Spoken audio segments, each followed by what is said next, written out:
For decades, China's economy moved like a rising tide under a moon no one questioned, silent, unstoppable, inevitable. Factories glowed through the night. Cities climbed skyward in months, not years. Wealth seemed to multiply simply by believing in tomorrow, but even the tallest waves eventually break. What happens when momentum becomes memory? And growth, once infinite, reaches its edge. To understand why China's economic miracle appears to be ending, we first need to understand just how extraordinary that miracle was. For nearly 40 years, China was not simply a growing economy. It was the engine of global growth. From the late 1970s onward, hundreds of millions of people moved from rural poverty into industrial cities. China became the world's factory, the backbone of global supply chains, and the largest exporter on Earth. At its peak, the country contributed more than 30% of total global economic growth, a staggering share for a single nation. Everyday life around the world quietly reorganized itself around China. Smartphones, furniture, clothing, solar panels, steel, pharmaceuticals all flowed outward from its ports. Meanwhile, capital flowed inward. Foreign companies chased low costs. Investors chased scale. Governments chased stability through trade. By 2021, China was the world's second-largest economy, measured in the tens of trillions of dollars. Entire cities existed because growth demanded them. Entire industries were built on the assumption that China would always expand faster, bigger, stronger. But beneath the headlines of GDP milestones and record exports, something more subtle was forming. Growth was no longer driven by productivity alone, but by debt. Construction replaced consumption. Investment replaced income. The system began feeding on its own momentum, borrowing from the future to sustain the present. What looked like unstoppable strength was, in many ways, carefully managed balance. And now that balance is breaking. The story of China's slowdown is not about a single crisis, policy mistake, or political shift. It is about scale, about demographics turning quietly against growth, about debt compounding faster than demand, about a system designed for expansion struggling in a world that requires stability. The miracle didn't end because China failed. It is ending because the conditions that created it no longer exist. And to understand why this moment was inevitable, why the peak was always embedded in the rise, we have to go back to the beginning. China's economic ascent did not begin with abundance. It began with restraint. In 1978, China was emerging from decades of isolation, central planning, and political upheaval. The economy was rigid, inefficient, and poor by almost every measurable standard. Most citizens lived in rural areas. Productivity was low. Capital was scarce. The country had labor and little else. Then came a quiet pivot. Under Deng Xiaoping, China did something radical without calling it radical. It did not abandon socialism outright. Instead, it bent it. Markets were allowed to breathe inside carefully controlled boundaries. Farmers could sell surplus crops. Local governments could experiment. Special economic zones appeared along the coast, Shenzhen, Zhuhai, Xiamen, small laboratories where foreign capital was welcomed. Rules were relaxed and failure was tolerated. This was not free market capitalism. It was directed at capitalism. The state retained ownership of land. Banks remained under government control. Currency flows were tightly managed, but within that framework incentives were unleashed. Local officials were rewarded not for balance but for growth. Factories multiplied. Infrastructure expanded. Ports, roads, power plants, the skeleton of an industrial superpower took shape. China's early advantage was simple and powerful, scale combined with discipline. Wages were low, labor was abundant, environmental costs were ignored. Profit margins were thin but multiplied across millions of workers, they became enormous. Western companies offshored production not because China was innovative but because it was reliable, predictable, relentless. At the same time, China reinvested almost everything it earned. Consumption was suppressed, savings were encouraged, capital was recycled into factories, housing, and infrastructure. Growth fed growth. This model worked because the starting point was so low. Each road built unlocked productivity. Each factory trained a workforce. Each apartment sold financed the next city. The economy didn't just grow, it compounded. But embedded in these early choices was a hidden trade-off. Growth became the objective, not the outcome. Debt became a tool, not a warning. And construction, not consumption, became the engine. What began as a necessary push to escape poverty quietly evolved into an economic architecture dependent on constant expansion. The seed that powered China's rise was also planting the limits of its future. And those limits would only become visible once the country reached the height it was racing toward. The first true stress test of China's economic model arrived in 2008, not from within, but from across the world. As global financial markets collapsed, demand from the United States and Europe evaporated almost overnight. Factories slowed. Export orders vanished. Millions of migrant workers faced unemployment. For a system built on perpetual motion, this was a moment of existential risk. China's response was swift and historic. In late 2008, Beijing launched a $4 trillion stimulus package, one of the largest in modern history. But this was not a stimulus in the Western sense of household support or consumer relief. It was infrastructure on a colossal scale: high-speed rail, airports, highways, industrial parks, entire cities planned, financed, and constructed in years. Banks were instructed to lend. Local governments were instructed to build. Growth was no longer organic, it was commanded. And it worked. China avoided recession. GDP rebounded sharply. While the rest of the world contracted, China accelerated. To many observers, this confirmed the superiority of the model. Central control had beaten market chaos. Planning had defeated panic.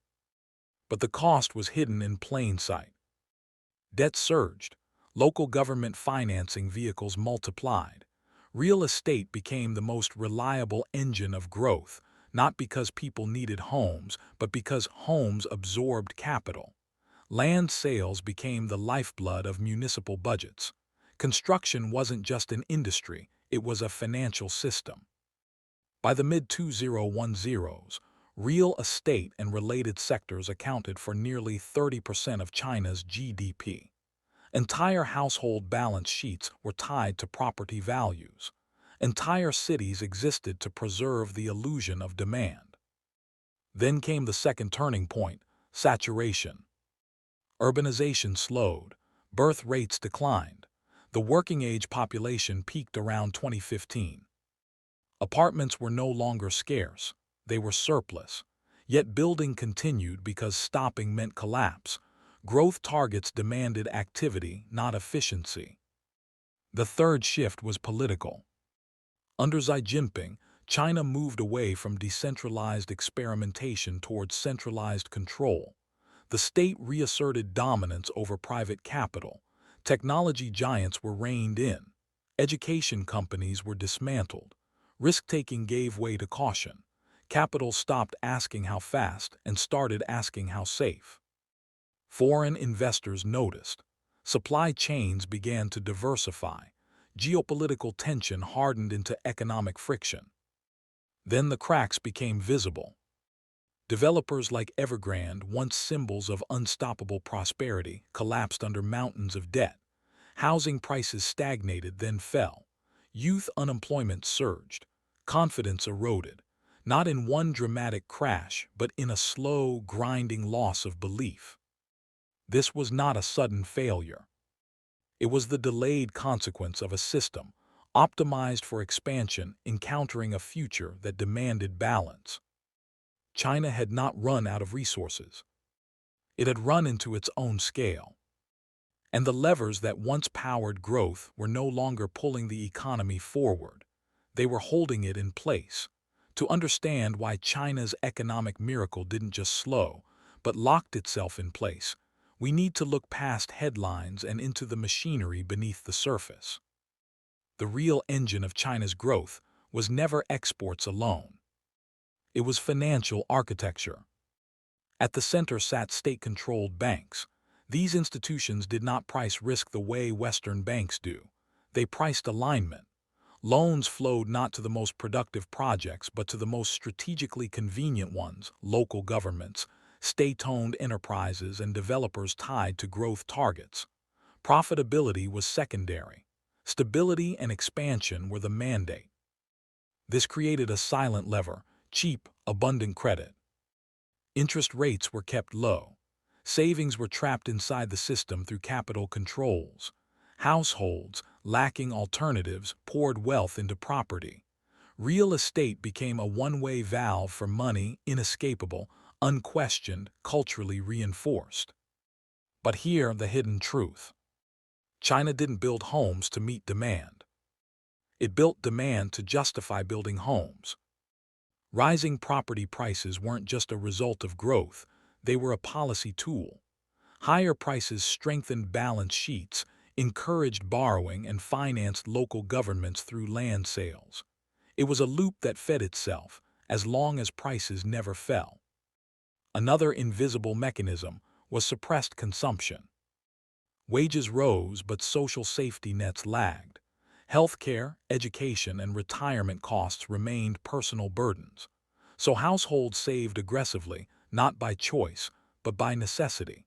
This kept consumer demand structurally weak, forcing the economy to rely even more on investment and exports. On paper, China looked powerful. In practice, profit was concentrated upstream, in land, credit, and policy privilege, not downstream, where consumers create resilient growth. The system generated wealth without distributing confidence. This is why the slowdown feels different. There is no single lever left to pull. Debt no longer creates belief. Construction no longer signals prosperity.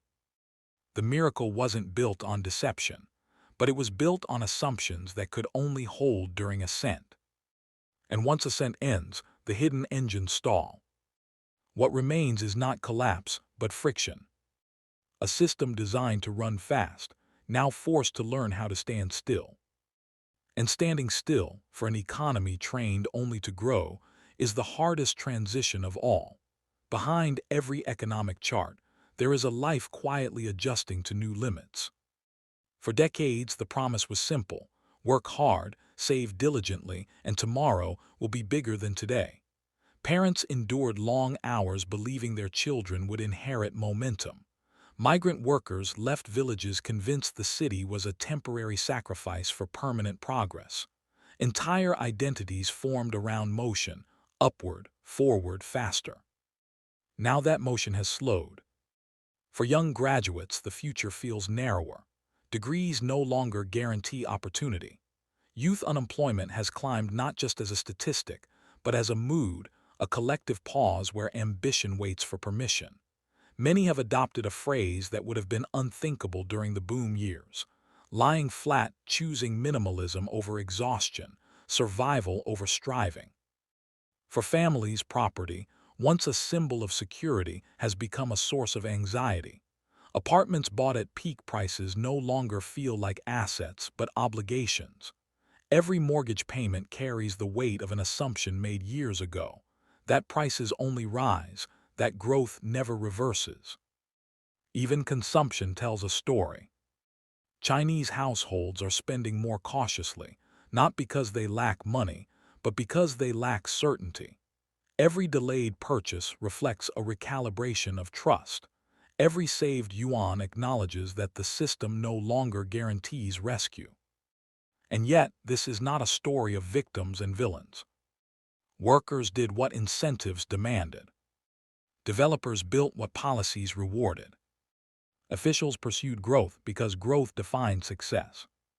The system shaped behavior long before individuals made choices. China's identity, once fused with speed, scale, and inevitability, is now searching for a new narrative. Not collapse, not triumph, but adjustment. History shows that wealth is never just accumulated. It is learned. And what China is experiencing now is not the loss of its miracle, but the cost of having won. The question is no longer how fast China can grow.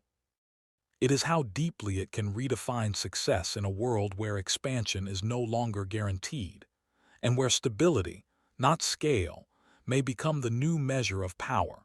China's economic story was never a straight line. It was a curve, rising sharply, bending quietly, and now flattening under its own weight.